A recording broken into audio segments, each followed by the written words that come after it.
Bueno, tenemos el privilegio. El contento. privilegio. ¿Cómo es que tú le dices, baby, a Jaime y a Lili? Bueno, yo cuando estaba pensando, bueno, ¿cómo vamos a hacer el intro a mi pregunta? No, tranquilo. Pero para mí son los pioneros de la restauración en mi vida. Yo sé que tal vez no en el mundo entero.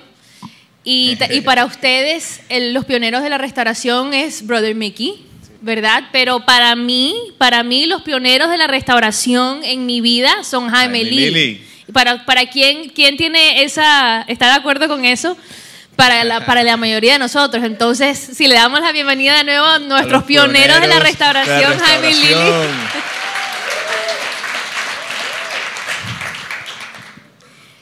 Entonces, vamos a empezar con la primera pregunta. Estas preguntas ya las habíamos, escogimos algunas preguntas que van más o menos a describir la historia de Canaán, qué significa Canaán, preguntas que tal vez muchos tengamos y que no sepamos la respuesta exacta. Entonces, ¿cuál es la primera pregunta? La primera pregunta es, ¿cuál es el gran porqué de la restauración?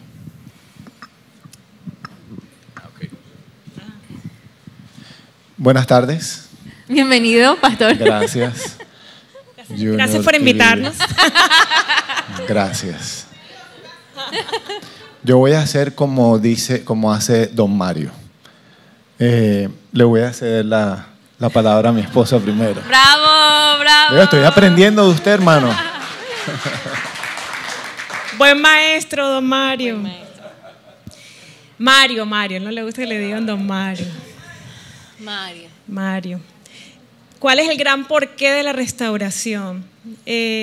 Una de las cosas que hemos hablado y cuando la gente nos pregunta por qué un ministerio de restauración, para muchos, como decía Vivi, los pioneros, y cuando uno se encuentra con un ministerio de restauración cree que es algo nuevo o algo novedoso, pero el gran descubrimiento o algo que está de moda. Ahora. Para algunas personas, pero realmente Dios es un Dios de restauración.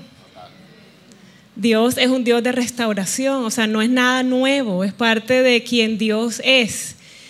Y todo incluso comienza porque Él quiso restaurar a través de Cristo la relación de nosotros con Él. O sea, todo comienza con la restauración de esta relación y él fue el que lo dio todo para que esa restauración se diera.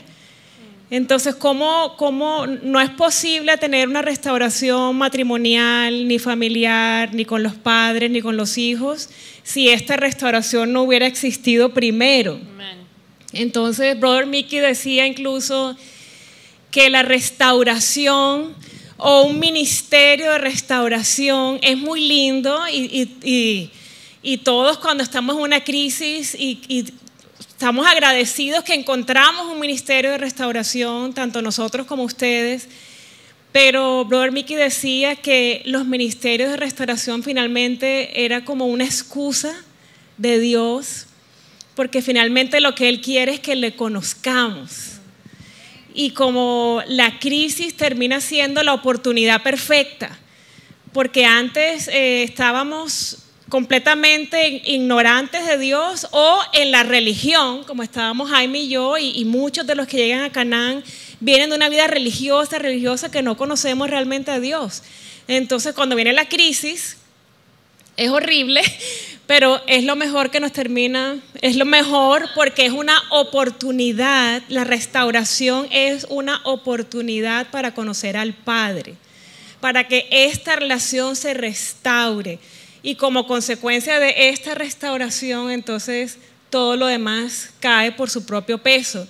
O sea, inevitablemente al ser recipientes de todo ese amor, de todo ese perdón, de este reencuentro con el Padre o de conocerlo por primera vez, inevitablemente uno empieza a entregarlo. O sea, tú no puedes contener el perdón. El que ha sido perdonado empieza a perdonar. El que ha sido amado tampoco puede contener eso y empieza a amar, empieza a perdonar y empiezan las relaciones a sanarse. Nuestra restauración empieza entonces a tocar. Por eso es que siempre le decimos a las personas cuando llegan, tu sanidad va a alcanzar a tu familia. Y es por eso, es porque todo lo que Dios va a derramar sobre ti, la obra que Él preparó para ti, va a alcanzarlos a ellos también en su tiempo. Entonces, ese es el gran porqué de la restauración. Yo quisiera añadir también, es interesante, a lo largo de estos 16 años, la gran mayoría de personas que han tocado la puerta de Canaán son cristianos. Sí. La gran mayoría. Muchos líderes en sus propios ministerios, y que en medio de su gran amor por Dios y su evidente llamado del Señor a servir, están sufriendo. Han estado sufriendo, desde siempre han estado sufriendo, y nunca se les dijo, como a nosotros, existe esta opción en el que puedes, ¿cómo dice la expresión? Pare de sufrir. Pero eso es otra cosa. Poder hacer un alto en el camino. Desafortunadamente hacemos ese alto en el camino cuando ya no hay más camino, cuando ya todo se acabó y terminamos perdiéndolo todo por nuestras mismas heridas no resueltas. Pero hemos visto cómo entonces, así como nosotros, han llegado tantas personas con un genuino llamado del Señor y se permiten este tiempo de poder dejar de sangrar, de permitirle al Señor que entre con su luz y arranque todo eso que está ahí sembrado en sus corazones, y ver a esas personas después convertirse literalmente, yo lo digo, como una bomba atómica en manos del Señor. O sea, que vuelven a sus comunidades o inician nuevas comunidades. Entonces, no solamente ahora con todo ese llamamiento real que Dios les había hecho, pero además entonces con una libertad sin precedentes en su vida, con una convicción de quiénes son en su identidad establecida como hijos del Señor, viviendo en la luz, viviendo en transparencia, sin máscaras, sin necesidad de aparentar, aceptándose tal como Dios los hizo, habiendo resuelto los conflictos en sus relaciones más significativas. Y entonces, con todo eso en orden, poder servirle a Dios, el impacto que terminan causando es muchísimo más poderoso que antes. Por eso la restauración. Por eso la restauración. Amén. Amén. Y una preguntita así como un poquito fuera del esquema. ¿Qué necesito para las personas que de pronto están escuchando de esto por primera vez? ¿Cómo pueden ellos iniciar su proceso de restauración? O sea, ¿qué se requiere para ser restaurado? Esa es una muy buena pregunta, Junior, porque muchas veces hay una persona necesitando desesperadamente ser restaurada, pero los que más quieren la restauración de ellos son los que están alrededor. O llámese esposa, llámese esposo, llámese papá, llámese pastor. O sea, que todos ven el problema. Menos el del menos problema. el que necesita el problema, o lo ve pero lo minimiza. Y entonces no importa cuánto quieran las personas que nos aman, cuánto ellas quieran nuestra restauración, los que más van a tener que querer la restauración son aquellos que realmente necesitan ser restaurados. Entonces es estar dispuestos, decir, llegué al final de mi camino, o hago un cambio drástico en mi vida, o literalmente puedo terminar muerto. Eso me pasó a mí. Puedo terminar o suicidándome, o perdiéndolo todo, o sufriendo un colapso nervioso, terminando de perderlo absolutamente todo. Tengo esa opción, o finalmente decido volver a casa como el pródigo. Entonces yo creo que realmente es tener la disposición, porque teniendo la disposición ya hoy podemos decir, gracias a ayuda, hay toda la ayuda que se necesita, está disponible para que podamos entonces tener esa experiencia. Hay una frase que usamos en el programa, para los que no han hecho el programa, y decimos, para ser libre hay que querer ser libre, ¿verdad? Que es el resumen de lo que Jaime acaba de decir. Entonces, cuando es alguien más que tú quisieras ver restaurado, y todos tenemos eso en el corazón, o sea, todos tenemos familiares, amigos que quisiéramos compartirle todo esto que Dios nos ha dado y quisiéramos verlos sanar, lo mejor que podemos hacer por esas personas es orar para que lleguen a ese punto de que ellos quieran sanar. Y mientras eso ocurre, nosotros entonces ser un buen testimonio, sin estarles predicando y invitando y diciendo, simplemente ni siendo. amenazando, ni intimidando, ni manipulando. Correcto, simplemente siendo un testimonio de qué es la restauración. Qué interesante eso, Pastor Jaime, porque yo creo que, y me imagino que todos pueden identificar, pero muchas veces cuando estamos pasando un momento de crisis, de pronto por momentos sentimos como que no, ya todo está bien. Y sabemos que estamos pasando por algo difícil, pero por momentos como que caemos nuevamente en pensar de que ya el problema se fue. Pero qué importante es poder parar y ver la magnitud de lo que pueden ser las consecuencias si no permito que el Señor realmente comience a orar en mi vida. Entonces me gustó ese ejemplo de lo que puede terminar siendo. Puede ser mucho peor de cómo está actualmente. A mí me ofreció Brother Mickey hacer el programa de restauración en Dunklin en el 2005. Yo dije, yo quedarme aquí en esta finca, yo soy un pastor, yo vengo de una metrópolis, yo soy un hombre de ciudad. Me estaba refiriendo a Barranquilla. No, Nueva York, no. Y rechacé su ayuda. Yo me había caído, yo estaba por acá trepado en ese púlpito, había caído desde aquí, pero apenas iba por aquí. Y después de que dije que no, entre el 2005 y el 2006, vino llegar al final, realmente al fondo. Y ahí fue cuando entonces dije, ok, Señor, lo que tú digas, como me digas, cuando digas, no objeto más. Gloria a Dios.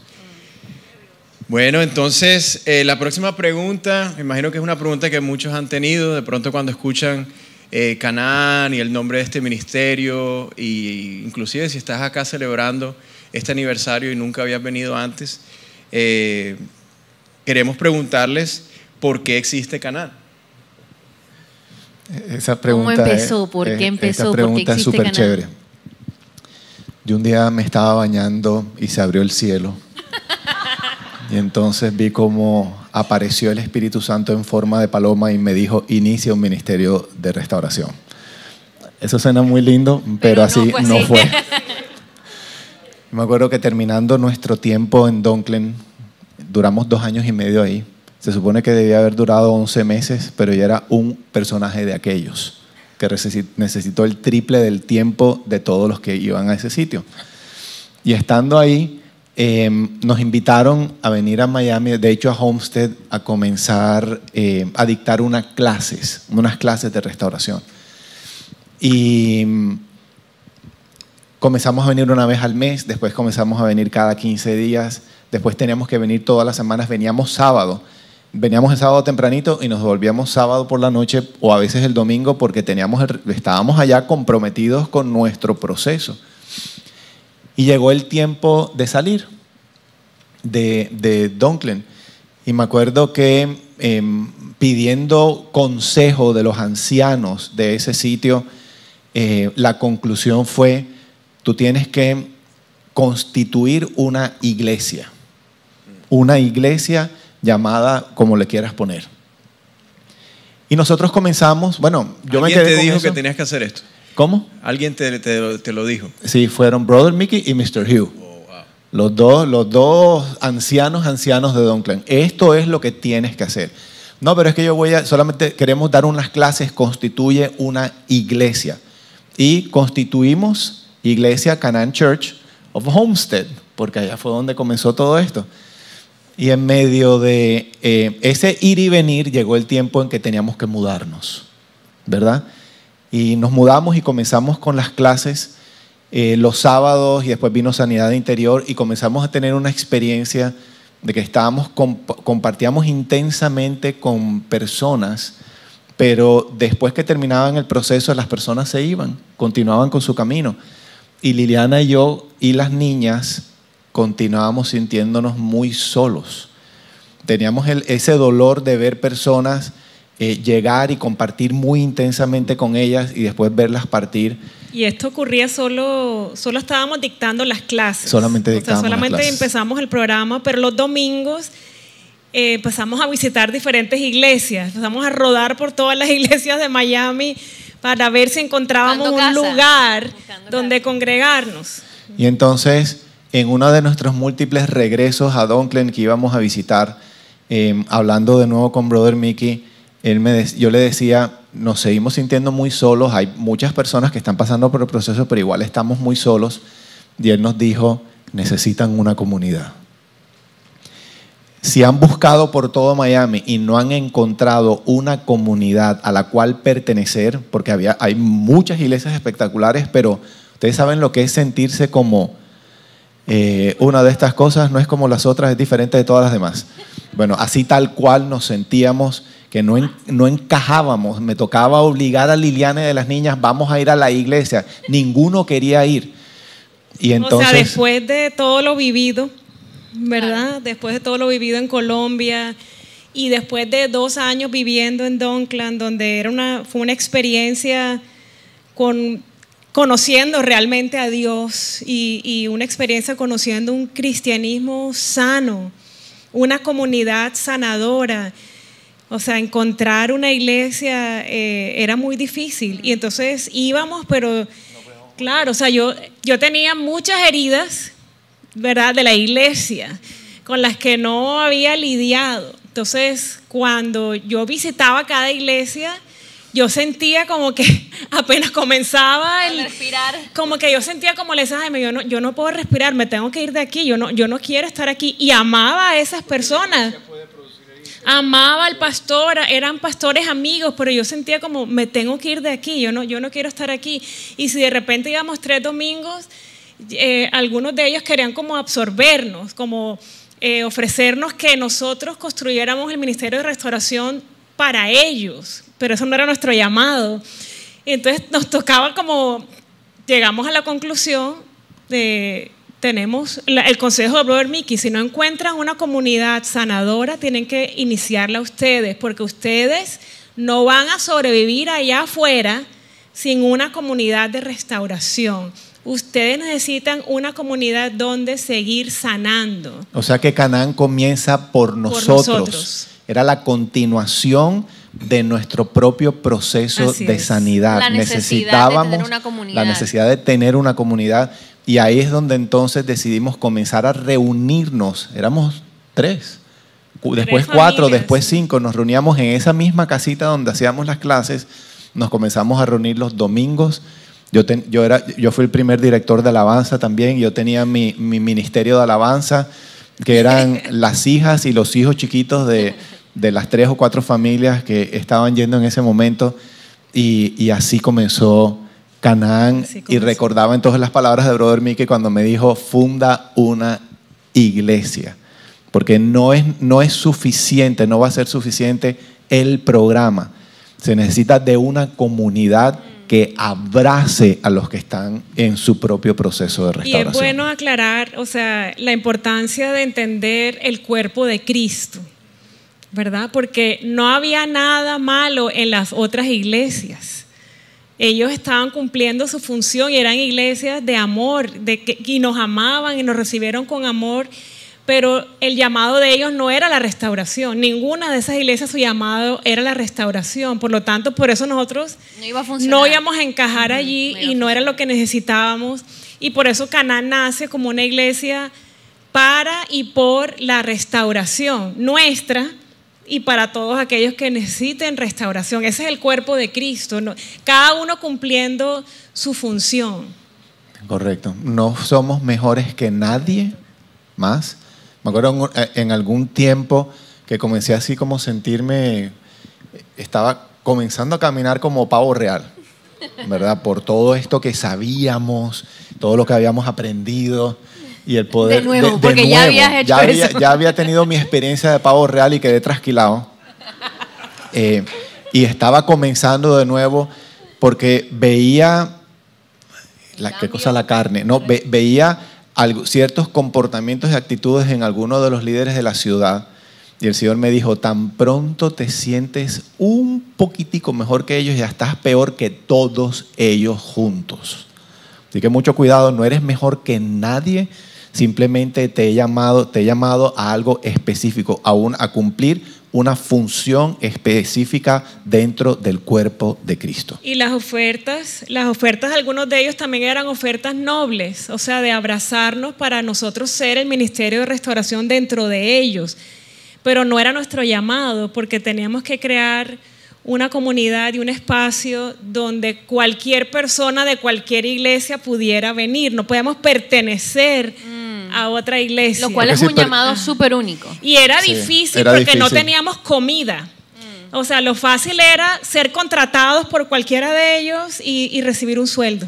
Y también recibir a personas que están dando sus diezmos en otro ministerio porque no es su casa. No, ya teníamos, ya estaba la gente, ya estaba todo. Era como simplemente dictar clases y todo estaba hecho. Y ustedes saben lo complicado que es no tener ni un peso viviendo con 4 mujeres. Liliana y mis 3 niñas. Eso es caro, Vivi. Me lo imagino. Pero Dios se encargó. Solo le toca a uno por ahora. Sí, aprovecha. Pero Dios se encargó de suplir. Esos fueron milagros tras milagros tras milagros. Y wow, ver en lo que se ha convertido el haber sido obedientes. Y hoy estar celebrando 16 años de fidelidad de Dios ha dado fruto, ¿verdad? Ha dado tremendamente espectacular. Qué interesante lo que contabas, Lili, de lo difícil que fue. O sea, después de haber pasado por todo el proceso del tsunami, de la destrucción, de cuando Jaime cae, el rechazo de la iglesia, en la iglesia en Colombia, cuando los veían como leprosos porque nadie estaba preparado para lidiar con un caso como el de ustedes en ese tiempo. Entonces ese tipo de PTSD, o sea, de trauma, de dolor, de entrar a un ministerio y sentirse como que no puedo estar aquí, es parte del proceso. Entonces, si tal vez alguien se puede identificar con eso de, wow, yo sufrí mucho en el ministerio donde estaba y me cuesta estar sentada aquí en un servicio y es entendible. O sea, ya obviamente ya eso no sucede porque ya mire todos los milagros que han pasado, pero fue parte de la historia de ustedes, fue parte del proceso en que no era fácil. Y aún así, aún con ese trasfondo y aún con ese testimonio, el Señor aún los estaba llamando a salir, a sanar y a volver a confiar y a volver a estar con personas, porque es un reto cuando uno ha sido herido, volver a confiar en las personas y no mirarlo. Y yo sé que algo que ustedes han trabajado muchísimo en esto. Yo no me quería ir de Donkland. Nosotros empezamos a fantasear como, ¿será que nos van a dejar aquí y que nosotros de pronto no te podemos dar las clases en español? Porque nos empezaron a pedir favores, que si traducíamos, que si ayudábamos, y entonces, ¿será que nos vamos a quedar aquí? O sea, después, la transición fue difícil adaptarnos a la vida en Donkland, pero después no nos queríamos ir. O sea, era un refugio. Un lugar seguro. Y a la hora finqueros, pero con todo el honor. Y a la hora de pensar en irme, yo decía, no, si yo me voy de aquí, yo me voy a ir a vivir a una montaña en Carolina del Norte, lejos. Yo no quiero saber de iglesia, yo no quiero saber de problemas. Sí. Y nos ha tocado ministerio que llegan problemas. Sí, no, pero totalmente. Sí. Así es. Por último, yo quisiera, ahora estaba recordando, Vivi, hablando de lo difícil del inicio. Hubo una época que yo conocía muchos pastores en Miami y eran mis amigos. Algunos de ellos ya no son más mis amigos. Pero me acuerdo que en aquella época un pastor muy cercano que tenía una genuina carga por nosotros, apoyó mucho a Lili, él y su esposa, durante el tiempo de mis tinieblas, cuando le dije, no voy a quedarme en tu iglesia, no podemos quedarnos aquí, Dios nos está llamando a servirle al cuerpo de Cristo, tenemos que estar fuera. Y él me decía, casi llorando, me acuerdo que la boquita le temblaba, me decía, Jaime, solo no vas a llegar a ninguna parte. Con tu reputación ¿cómo vas a salir adelante? ¿Cómo vas a sostener a tu propia familia? O sea, ¿quién va a creer en ti? Que nunca ibas a poder salir adelante. Tú nunca vas a salir adelante solo. Nadie te va a dar trabajo. Bueno, fue verdad, nadie me dio trabajo. Trataste de meterte Traté en cuentos de hacer extraños de por ahí, todo, ¿no? pero nadie me dio trabajo. Y fue difícil, pero evidentemente se tenía que levantar oposición, porque forma parte del proceso cuando Dios da una instrucción. Así es, Amén. así es, definitivamente es parte. Bueno, esta próxima pregunta yo creo que es una de esas cosas que nos hacen diferentes como ministerio, que es, ¿qué se requiere para poder servir en Canaán? Para poder ayudar a otros, ¿verdad? Y cuando nos respondan esto, o sea, ¿cómo llegaron a esa conclusión? O sea, ¿qué se requiere para servir en Canaán? ¿Y cómo llegamos a esa conclusión? ¿Verdad? Porque mucha gente, eso es como que uno de los primeros shocks de llegar a Canaán y como que, ok, esto es diferente a todas las otras iglesias donde yo he ido. Entonces, ¿qué se requiere y cómo llegaron a esa conclusión como líderes de Canaán?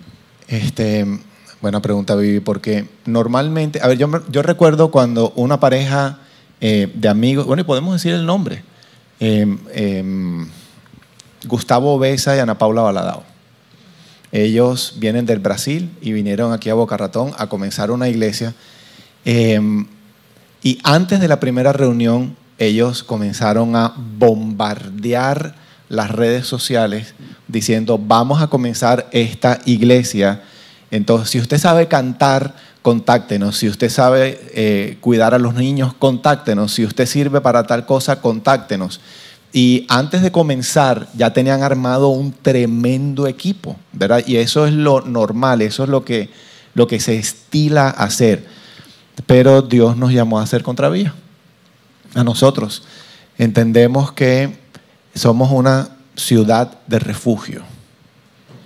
Según la Biblia, y mañana voy a explicar un poquito eso, la Biblia dio una instrucción de construir ciudades de refugio en donde tocan las puertas de esa ciudad aquellos que vienen huyendo por su propia vida. No voy a entrar en el detalle, mañana lo explico un poquito mejor. Si usted quiere saber un poco más sobre una ciudad de refugio, no se pierda el mensaje mañana a las 11 de la mañana por Canaán. Y entonces Dios se encarga de traer las personas. Nuestra responsabilidad es cuidar a esas personas, ser un refugio para ellas y ser un instrumento para la transformación de esos individuos, para la sanidad de esos individuos, para la restauración de esos individuos y sus familias. Y esta es una labor que no es cualquier cosa. Entonces, necesitamos ser un sitio seguro. Y entendiendo de dónde vengo yo, entendiendo de dónde venimos la mayoría, es muy fácil, si estamos heridos, herir. Hay muchos sanadores que están hiriendo más que sanando, sin tener ningún tipo de mala intención. Entonces, ¿qué se requiere para servir en Canaán? Tener un testimonio primero de sanidad. Tener un testimonio de yo era esto, Dios ha hecho todo esto en mi vida, ya no tengo máscaras, vivo en la luz, vivo en integridad, esto es lo que soy de una sola pieza, lo que ven de mí, esto es lo que es. Me atrevo a contar o a compartir mis tiempos más oscuros, mis pecados más bajos, eso forma parte de mi historia y eso inspira a otras personas. Pero no solamente eso, parte de la restauración implica un proceso de madurez, ¿verdad? La mayoría de nosotros, estadísticamente, la mayoría de las personas que llegan a Canaán, comenzando por mí, tenemos la madurez emocional de un bebé de 3 o 4 años. Para los que han hecho la serie de madurez saben de lo que estoy hablando. Bebés y niños en cuerpos de adultos. Bebés y niños en cuerpos de adultos, exactamente. Cuerpo de adulto, pero comportándose como niños, sintiendo como niños, pensando como niños, totalmente egoístas e inmaduros. Entonces, parte de este proceso de sanidad implica madurar. Significa dejar de ser niños y finalmente convertirnos en adultos. Entonces, todo esto que estoy diciendo provee la suficiente confianza para poder entregarle la responsabilidad de una vida a un líder. ¿Me hago entender? O sea, piensen en el estado de crisis, de vulnerabilidad con la que llega normalmente una persona a Canaán. Es muy fácil que si esa persona cae no en manos de un líder, sino de un lobo disfrazado de oveja, puede terminar destruyendo por completo lo poquito que queda de vida en ese individuo. Y Dios nos llamó a sanar, no a terminar de rematar a esas personas. Entonces, por eso, para poder entregarle la responsabilidad y el privilegio, el honor de caminar con una vida que Dios nos ha entregado, nos ha confiado, necesitamos primero haber dado fruto de un genuino proceso de transformación, y eso fue exactamente lo que pasó con nosotros.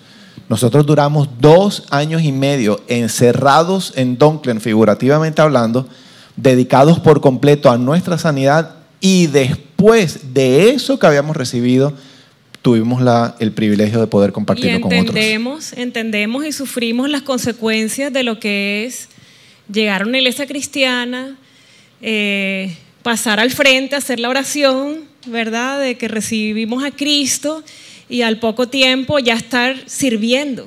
Y a los 3 años Jaime ordenado como pastor, y a los 6 años era el pastor presidente de la iglesia donde nos convertimos. O sea, eso estuvo lleno de errores. Y precisamente por eso, porque no solamente tienes que recibir a Cristo, sino que tenemos que vivir un proceso de sanar, de arrepentirnos, de sanar nuestra alma, de ser transformados, madurar, de santificación, para poder realmente llegar algún día a poder ayudar a otros. Entonces, como esa fue nuestra experiencia y terminamos destruidos por tener un liderazgo en una iglesia cristiana para el que no estábamos listos, entonces imagínate, nuestro llamado se trata de quien sea que llegue a Canaán, y de pronto no fue una reunión que nos sentamos a él y yo a decidir, ok, esto va a ser así, sino que yo creo que todos estos años nosotros nos hemos dedicado a entregar lo que hemos recibido. Entonces, como eso fue lo que recibimos, que en medio de la crisis lo único que podemos hacer es parar y rendirnos y permitir que el Señor sane nuestras heridas, ¿verdad? Eso fue lo que Dios proveyó para nosotros, un espacio y un tiempo para sanar, y luego vino el propósito extendido de esa sanidad, que fue ayudar a otros, pero nosotros no estábamos pensando en eso. Estábamos pensando nosotros en sobrevivir, en sanar, en nuestras niñas, en realmente poder seguir siendo una familia. Entonces, eso es lo que queremos proveer para toda persona que llegue a Canaán. Sea alguien que acaba de recibir al Señor, o sea alguien que es un líder. Cualquiera de los dos casos viene herido. Como Pastor Tony, que llegó como pastor. Cualquiera de los dos casos, sea un pastor, un líder o alguien que no conoce al Señor, pero pone un pie aquí en Canaán, es porque Dios lo quiere sanar. Entonces, siempre le decimos a la gente, este es tu tiempo para sanar. ¿Qué va a hacer Dios después? No sabemos. Ya vendrá el tiempo de prepararte, si Dios quiere usarte en la vida de otras personas, pero es más, la gente que llega a Canaán con eso en la cabeza, de que cómo va a enseñar esto, de que quiere transmitir esto a otro, ya enseguida es como si hicieran un bypass, y entonces las enseñanzas no pasan por el corazón, no las viven, sino que están de una vez pensando en el ministerio. Entonces ahí no hay sanidad, ahí no hay testimonio, ahí no hay vida, y entonces es repitiendo una información, no hay vida para ellos. No reciben lo que Dios quería entregarles, y por tanto no pueden darle vida a otros más adelante. Entonces, en forma práctica se puede decir que se requiere primero sanar. Y no solamente para servir en Canaán, nosotros nos podemos atrever a decir que para servir en general. Al cuerpo de Cristo, el llamado que Dios tenga, nosotros no No necesariamente una persona tiene el llamado a la restauración, pero si Dios lo trajo aquí para restaurarlo y esa persona es un evangelista, esa persona es un maestro de escuela, o esa persona, no sé, una madre, un padre, o sea, cualquier llamado de entregarle a otros, o eres un pastor, primero tienes que recibirlo, vivirlo. Hay gente que ha salido de aquí de Canaán, como mencionaba Mario, que son llamados a iniciar nuevos ministerios. De Canaán han nacido muchos ministerios, pero qué lindo que han sido fruto de su propia restauración. Por eso es fruto de verdad. Y hay muchas de forma práctica. Por ejemplo, nosotros coordinamos, somos los líderes del Ministerio de Jóvenes, para que un líder de jóvenes esté enseñando, mentoreando, pues ya ha pasado por todo el proceso de restauración, ya ha hecho su entrenamiento de liderazgo como Ezequiel, pero tenemos voluntarios que están en el proceso de restauración todavía, no han terminado completamente, pero nos están apoyando en ciertas cosas. Entonces no es como que, bueno, es que ya en Canaán no dejan ni siquiera que levantar un vaso porque entonces hay que terminar todo el proceso de restauración. Y los primeros años fue más difícil, porque estábamos solos. Más difícil, completamente, y porque entonces tocaba hacer todo. Ahora es más fácil decirle a la gente, tranquilo, siéntate, recibe, no hagas nada. En esa época yo les decía, tranquilo, siéntate, pero apúrate.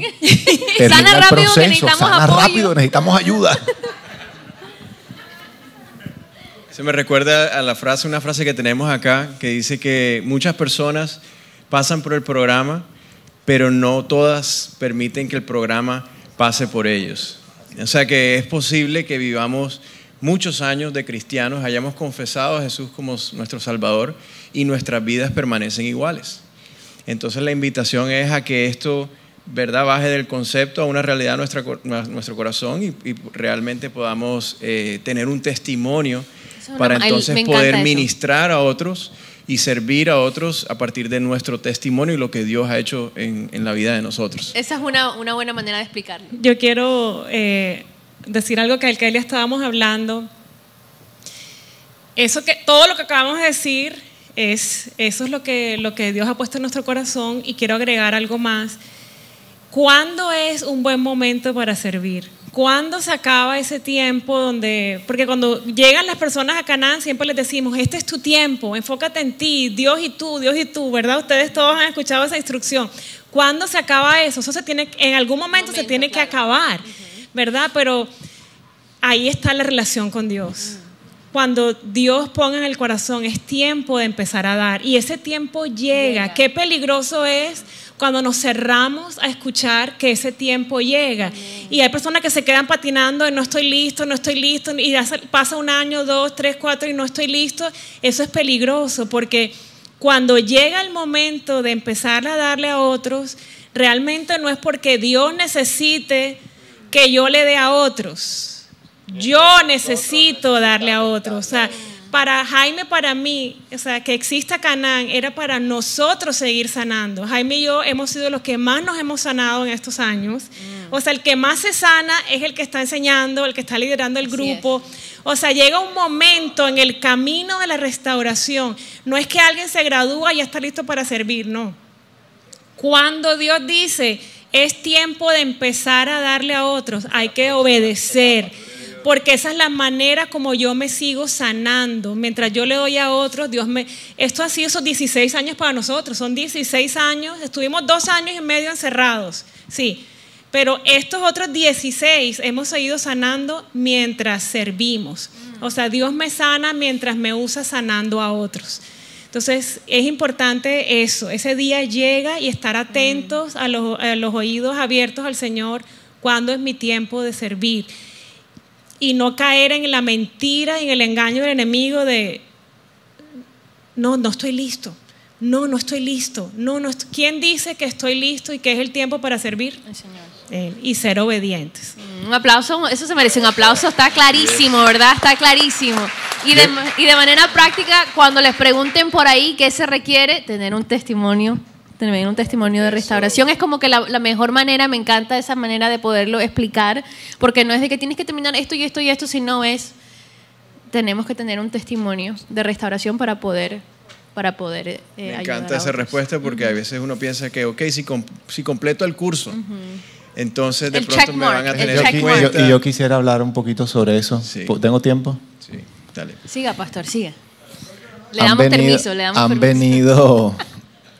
venido líderes de diferentes lugares a aprender de Canaán. Y eso para nosotros es muy honroso. Y se han llevado entonces los libros, las clases grabadas y nos compartieron. Tal día vamos a comenzar nuestras clases de restauración en nuestra iglesia. Y comienzan, pero al mes todo se seca. ¿Por qué? Porque no es suficiente hablar de temas de restauración. Se requiere tener un testimonio. O sea, nunca en una clase de allá les va a servir a los que están escuchando. Es que hay una parejita por allá en West Kendall que tienen un testimonio. El que está enseñando tiene que decir, y Dios ha hecho esto en mi vida. Y eso es lo que inspira a las otras personas a creer, a pelear por su vida. Y esto es lo más importante, a tener la suficiente confianza para hacerse vulnerables y abrir su corazón. Si no hay vulnerabilidad, entonces no va a haber restauración. Mientras continuemos con la tapadera, no va a haber restauración. Y los que proveen el medio ambiente de seguridad, de que las personas, los que sean honestos, no van a ser rechazados, no van a ser desechados ni condenados, son aquellos que las autoridades de ese sitio, los que están enseñando, diciendo, aquí yo puedo hablar de lo que fui, de lo que Dios ha hecho en mi vida, y si yo lo puedo hacer, entonces tú lo puedes hacer. Pero si nadie lo hace, entonces los que están recibiendo nunca se van a atrever, y por eso se seca. Ese es el valor de un testimonio. Amén. Gracias, Pastor Jaime. Y bueno, en ese mismo hilo, tenemos 6 minuticos. Oh my God, we got this. Pero yo creo que en ese mismo hilo podemos saltar a la próxima pregunta. Quisiéramos escuchar qué son los Ezequieles. ¿Qué significa inclusive este nombre de Ezequiel 37? Háblenos un poquito de eso. Ezequiel 37. Un día me estaba bañando y el Espíritu Santo... No, mentira. Ese cuento ya lo he hecho ahorita también. Está ungido el baño. Si ustedes leen Ezequiel 37, es el pasaje del Valle de los Huesos Secos, en donde cuenta de la visión que tuvo el profeta Ezequiel y vio un valle de huesos secos en donde solamente ahí hay mortandad, desesperanza, desechos, tinieblas. Imagínense ver un cementerio con puros cuerpos en descomposición. Pero al final de esa historia, porque ya no tenemos tiempo de estudiarla con detenimiento, dice que el Espíritu de Dios entró a estos cuerpos en descomposición, sopló vida, aliento de vida en ellos y comenzó a unir hueso con hueso, músculo con músculo, y comenzó a hacer un proceso de nueva vida, exactamente. Y dice el final de la historia que se levantó, de ese valle se levantó un ejército poderoso y numeroso en gran manera. El ejército del valle de los huesos secos. Esos somos todos los que hoy nos consideramos Ezequieles, que así le decimos con cariño al equipo de los servidores de Canaán. En algún momento todos formamos parte de ese valle de huesos secos, y hoy entonces podemos con gratitud a Dios decir, esto era lo que yo fui, esto fue lo que Dios ha hecho. Llamamos a Ezequiel 37 el ejército de la compasión. Brother Mickey le decía, las joyas de Dios sacadas del basurero del diablo. Tremendo. Así es. Esas palabras me impactan mucho. Estaban escritas en el comedor de Donkland. Ya no está, las quitaron después que remodelaron el sitio. Hay que decirle que las pongan nuevamente. Imagínense, joyas de Dios sacadas de no del basurero, del infierno, del basurero del diablo. O sea, ya el diablo nos había desechado. Y de ahí nos sacó Dios para ahora servirle a Él. Entonces somos un ejército muy particular porque no se debe a nuestro conocimiento, ni nuestra experiencia, ni nuestro valor, ni nuestra elocuencia, ni nuestros dones, sino que estamos sirviendo porque Dios tuvo misericordia de nosotros. ¿Verdad? Hay mucha gratitud en nuestro corazón y somos un ejército que sirve sin exigencias. Amén. Y es un ejército que no se roba la gloria, es un ejército que vive para darle la gloria al Señor. Porque ¿de qué nos vamos a enorgullecer? ¿De qué nos podemos enorgullecer? Toda la gloria es para el Señor. Pastor Jaime, entonces, bueno, para cerrar este segmento, quisiéramos que nos compartan cuál ha sido el momento más difícil en estos 16 años construyendo Canaán y cuál ha sido... En un minuto.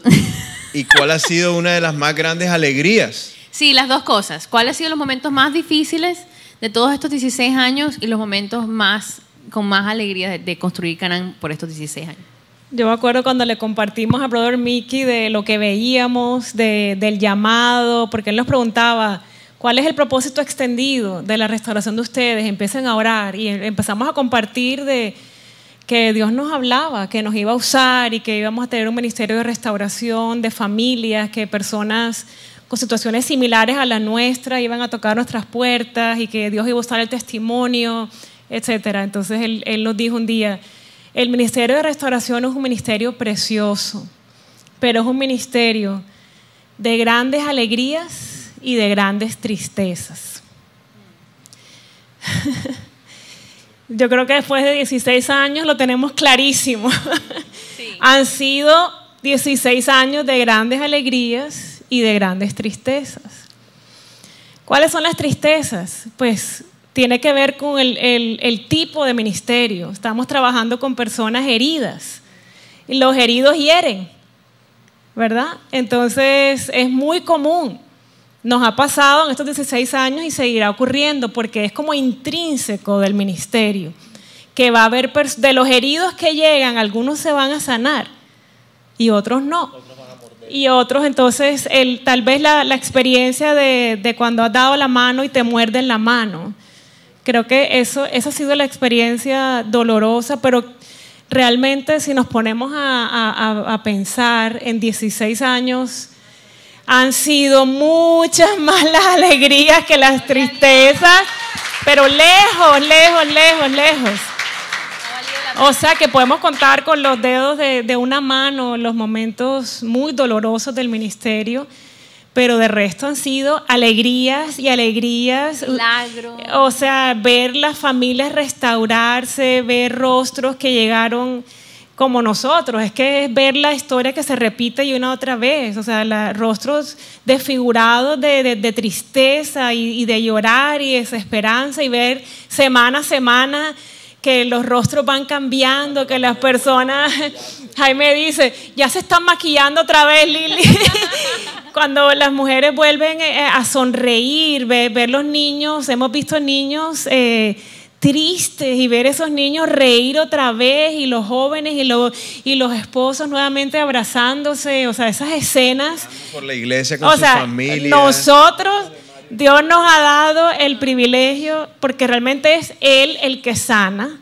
Lo que tenemos nosotros es el privilegio de que estamos en primera fila viendo todo lo que Dios hace y entonces llevamos 16 años viendo a Dios sanando personas. Viendo a Dios transformando vidas, viendo a Dios resucitando muertos, resucitando matrimonios, resucitando llamados. Entonces es una experiencia realmente maravillosa, maravillosa y estamos dispuestos a continuar.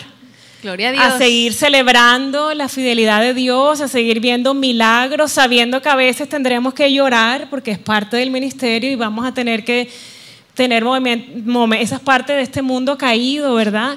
Pero sabemos que seguirán siendo más grandes las alegrías que las tristezas, que seguiremos viendo milagros, que en ese terreno no vamos a caber que Amén. Dios va a hacer milagros, va a seguir añadiendo a los que tiene que añadir a la comunidad, a los que tiene que añadir al ejército, para que podamos recibir a toda la gente que Dios va a traer. Yo estoy vendida a la restauración. O sea, en medio de mi proceso yo le dije sí a Dios. Y ese sí no era solo sí de esperar a Jaime, que lo esperé. El sí incluía todo, porque Dios me hablaba de todo lo que venía.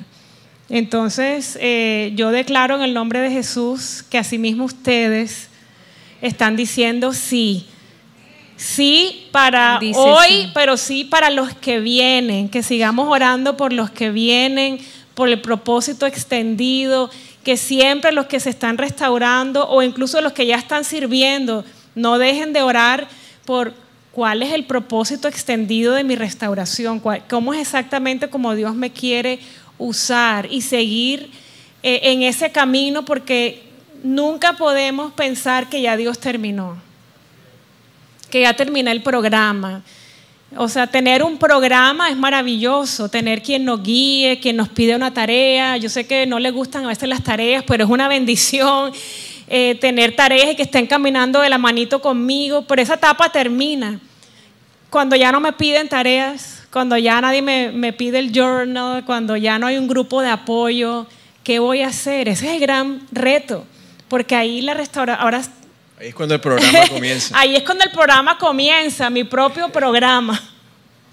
Aquí está escribiendo Tarin Telles, dice, cierto, es impresionante ver en los grupos de apoyo el día 1 de cada mujer u hombre, pero después de un tiempo verles sus caritas con la paz de Dios sanando para la gloria de Dios. Y ser parte de eso es no tiene maravilloso. precio, no tiene precio. Amén. Entonces, No tiene precio. ¿podemos decir que ha valido la pena? Totalmente. 100%. Gracias, Señor. Bueno, Me quedé sin pelo, pero valió la pena. pero eso iba a venir, Jaime, eso iba a venir. Demos un aplauso otra vez a nuestros panelistas, Lindo, gloria a Dios. nuestros pastores. Esperamos que nos vuelvan a invitar. Los volvemos a invitar seguro, seguro. el otro Están año. invitados.